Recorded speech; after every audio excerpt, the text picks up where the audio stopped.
तो ये एग्जांपल करते हैं। Find the values of alpha and lambda for which the following system of equation shall have unique solution, no solution, infinite number of solutions. तो इसमें alpha जो है वो फर्स्ट इक्वेशन में है, लैम्डा सेकंड इक्वेशन में आ रहा है। तो ऐसा करते हैं, जो अपने डिटर्मिनेंट्स हैं पहले उनको निकाल लेते हैं।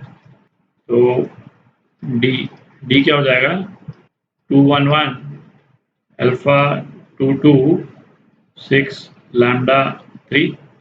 तो ये कितना हो गया, 2 6 minus 2 lambda minus alpha 3 minus lambda plus 6 into 0 है ना, 2 माइनस 2 0। तो ये कितना हो जाता है, ये क्या हो गया, 12 minus 4 lambda minus 3 alpha plus lambda alpha. ठीक है, 4 कॉमन ले लेते हैं, तो 3 minus lambda minus alpha common ले लिया, तो 3 माइनस लैम्डा आ गया। तो ये कितना आ जाता है, 3 minus lambda into 4 minus alpha. ठीक है, ये तो डी आ गया, तो इसको नोट कर लेते हैं, है ना, इसको मिटा देता हूँ मैं।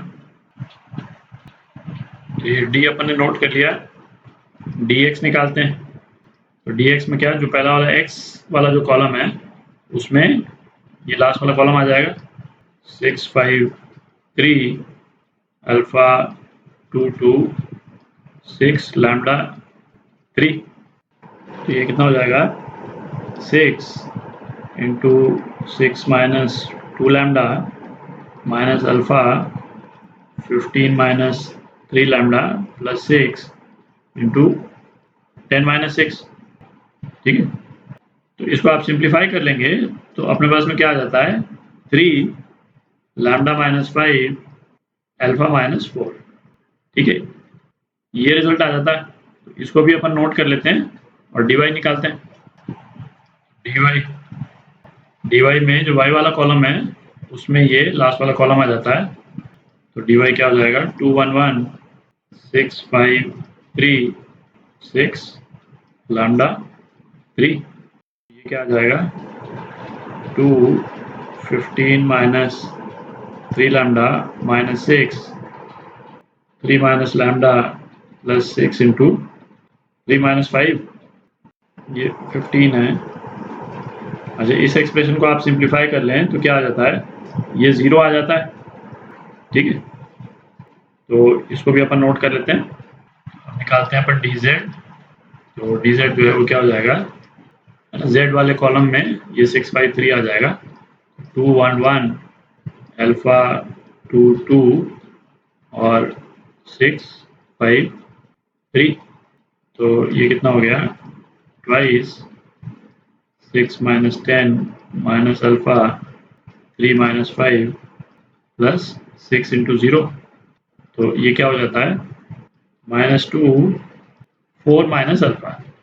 ठीक है, तो इसको नोट कर लेते हैं। dz जो है वो क्या हो गया, तो ये हो गया 2 इंटू अल्फा माइनस 4। तो ये चारों डिटरमिनेंट आ गए अपने पास में। अब एनालाइज करते हैं। तो ए पार्ट हमको क्या चाहिए, यूनिक सॉल्यूशन चाहिए। यूनिक सॉल्यूशन का रिक्वायरमेंट क्या होता था, डी जो है वो 0 के बराबर नहीं होना चाहिए और at least one of dx dy या dz, मतलब dx और dy और dz इनमें से कोई एक जो है वो 0 के बराबर नहीं होना चाहिए। तो ये यदि होल्ड करेगा तो यूनिक सॉल्यूशन मिल जाएगा अपने पास में। तो d 0 नहीं हो तो हमारी रिक्वायरमेंट जो है वो क्या हो जाएगी कि लैम्डा जो है वो 3 के बराबर नहीं होना चाहिए एंड, है ना, दोनों ही ट्रू होने चाहिए। अल्फा जो है वो 4 के बराबर नहीं होना चाहिए। ये दोनों होल्ड करने चाहिए। ठीक है, तो इससे तो इंश्योर हो जाएगा कि डी जो है 0 के बराबर नहीं है। अच्छा, अब अपने को ये इंश्योर करना है कि dx या dy या dz में से कोई एक जो है 0 के बराबर नहीं हो। ठीक है, अच्छा dy तो 0 ही है, इसका तो अपन कुछ कर नहीं सकते।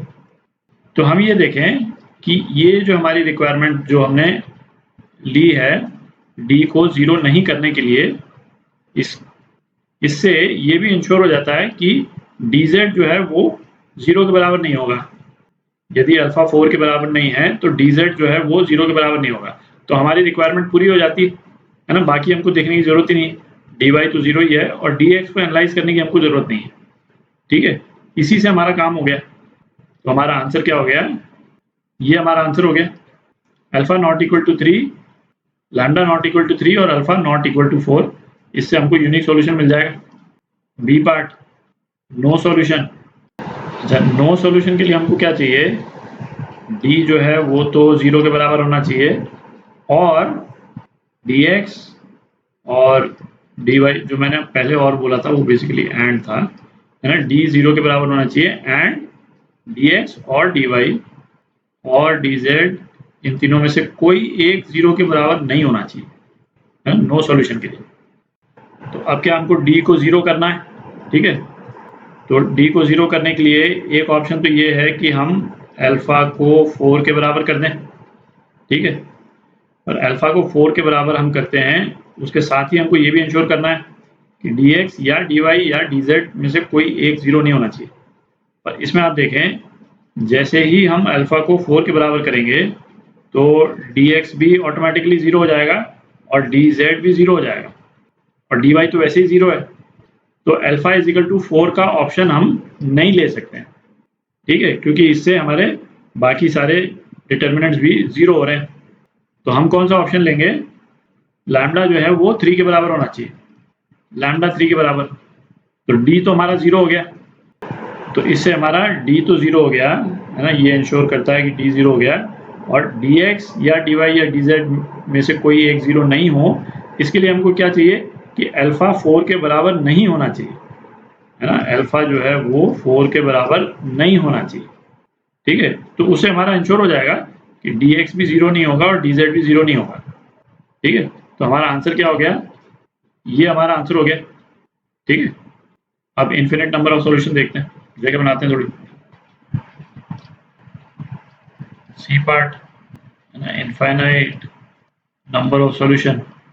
इसके लिए रिक्वायरमेंट क्या थी कि d should be equal to dx should be equal to dy is equal to dz और ये सारे के सारे 0 होने चाहिए। थोड़ी और जगह बना लेते हैं नीचे। अब अपन देखते हैं कि अल्फा और लैम्डा की कौन सी वैल्यूज हो सकती हैं जिससे ये इंश्योर हो जाए। इसमें हालांकि एक चीज़ आप ध्यान में रखें कि ये सेम रिक्वायरमेंट जो है वो नो सॉल्यूशन वाला जो एक केस था, है ना, उस पर भी लागू होता है, ठीक है। कौन सा केस था, जब हमारे को तीनों की तीनों प्लेन्स जो हैं वो पैरेलल हो जाते हैं, ठीक है। तीनों प्लेन्स, है ना, ये अपन डिस्कस कर चुके हैं कि इस तरह की यदि सिचुएशन हो गई कि तीनों प्लेन्स पैरेलल होंगे तब भी यही रिक्वायरमेंट होगा तीनों प्लेन्स को पैरेलल करने के लिए, ठीक है।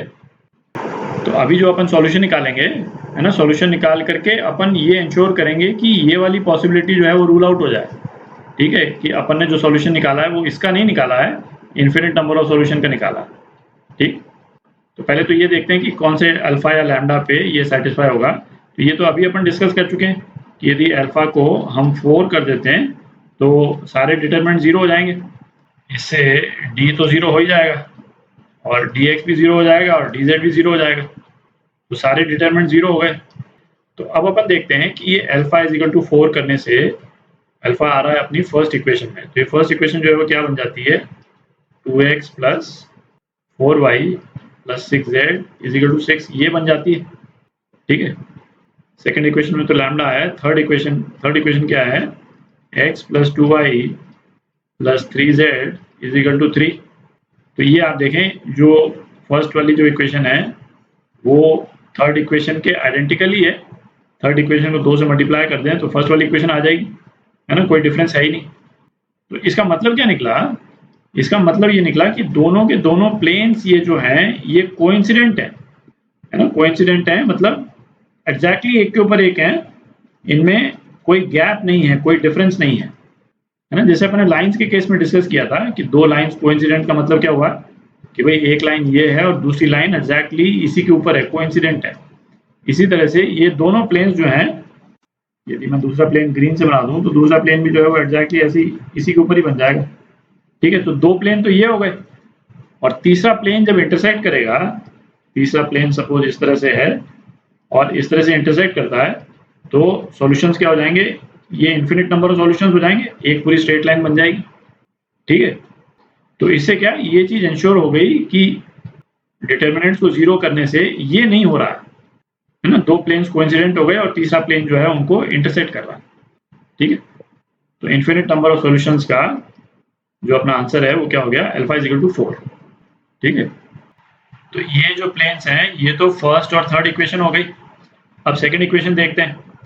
सेकंड इक्वेशन जो है वो क्या है, कहाँ, यहाँ लिख दूँ, यहाँ लिख देता हूँ, x plus 2y plus lambda z is equal to 5।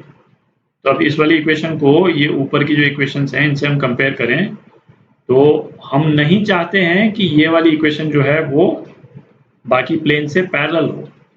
तो इसका मतलब क्या हुआ कि लैम्डा जो है वो 3 नहीं होना चाहिए, क्योंकि लैम्डा यदि 3 हो गया तो गैप तो आ जाएगा, क्योंकि ये यहाँ पे 5 आ रहा है ना इस वाले प्लेन में, और ये जो दो प्लेन जो अपन ने बनाए हैं कोइंसिडेंट, इनमें गैप तो आ जाएगा, पर ये वाला प्लेन जो है पैरेलल हो जाएगा, और पैरेलल हो जाएगा तो फिर ये वाली सिचुएशन जिसको हमको अवॉइड करना है, ये वाली सिचुएशन ट्रू हो जाएगी। आप देख रहे हैं, तो हमको क्या चाहिए कि लैम्डा जो है वो 3 के बराबर नहीं हो, और लैम्डा 3 के बराबर नहीं होगा तो ये जो ये बीच वाली इक्वेशन है ना, ये पैरेलल नहीं होगी इन दोनों प्लेन से, और वो कुछ इस टाइप का प्लेन बन जाएगा उनका, है ना, कुछ इस टाइप का प्लेन बन जाएगा, और जो इंटरसेक्ट करेगा इन दोनों प्लेन से जो कोइंसिडेंट है ना, इस टाइप से कुछ इंटरसेक्ट कर देगा तो इन्फिनिट नंबर ऑफ पॉइंट्स बन जाएंगे। ठीक है, तो लैम्डा नॉट इक्वल टू 3 से हमने ये इंश्योर कर लिया कि हम जो है वो इन्फिनिट नंबर ऑफ सॉल्यूशंस कर रहे हैं, हम पैरेलल प्लेन्स नहीं कर रहे हैं। ठीक है, तो ये अपना आंसर